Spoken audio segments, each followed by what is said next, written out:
ناظرین، جیسا کہ آنکھیں انسان کے لیے ایک بہت ہی بڑی نعمت ہے، کیونکہ اس کے بغیر انسان کچھ بھی نہیں کر سکتا۔ آپ کو نظر کی کمزوری کی شکایت ہو گئی ہے تو پریشان نہ ہوں، اس کے لیے آج ہم آپ کو ایک زبردست چائے بنانے کا بتائیں گے، جس کو پینے سے آپ کی نظر جتنی بھی کمزور ہوگی وہ تیز سے تیز ہو جائے گی، اور انشاءاللہ آپ کی سوچ سے پہلے ہی اینک اتر جائے گی۔ ناظرین، وہ چائے بنانے کا آسان طریقہ کون سا ہے، اور اس کے ساتھ میں آپ کو ایک ایسا ٹوٹکا بتاؤں گا جس سے آپ نے اپنی آنکھوں کو دھونا ہے۔ انشاءاللہ ان دو ٹوٹکوں سے آپ کے انشاءاللہ نظر کے جو بھی مسائل ہیں انشاءاللہ حل ہو جائیں گے۔ یعنی سب سے پہلے میں آپ کو وہ چائے بنانے کا طریقہ بتاتا ہوں جس سے آپ کے نظر کے تمام مسائل حل ہو جائیں گے۔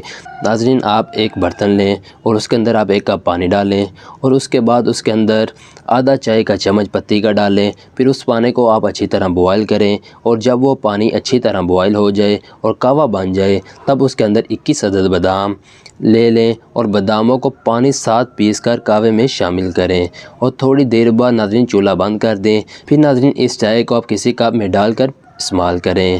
ناظرین، اس چائے کو آپ صبح و شام 2 بار استعمال کریں، اور اگر آپ چاہیں تو اس میں شہد شامل کر کے بھی اس کو استعمال کر سکتے ہیں۔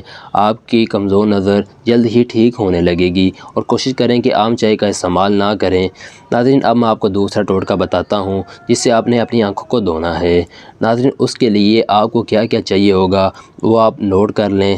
ناظرین، وہ آسان ٹوٹکا یہ ہے کہ 1 کپ گلاب کی پتیاں اور 4 کھانے کے چمچ رس بیریز کے پتے 4 کپ پانی کو ابال کر اس میں ڈال دیں، اور پھر اس پانی کو کچھ دیر ابلنے دیں اور پانی کو ٹھنڈا کر کے چھان لیں۔ ناظرین، پانی کو فریج میں رکھیں، روزانہ صبح و شام پانی سے آنکھیں دھو لیں، کم از کم یہ عمل 3 ماہ لازمی کریں۔ ناظرین، اس کا کوئی بھی نقصان نہیں ہوگا، اس سے آپ کی نظر کے جو بھی مسائل ہیں انشاءاللہ ٹھیک ہو جائیں گے۔ ناظرین، اگر آپ کو ویڈیو پسند آئی ہو تو اسے لائک اور شیئر لازمی کیجیے۔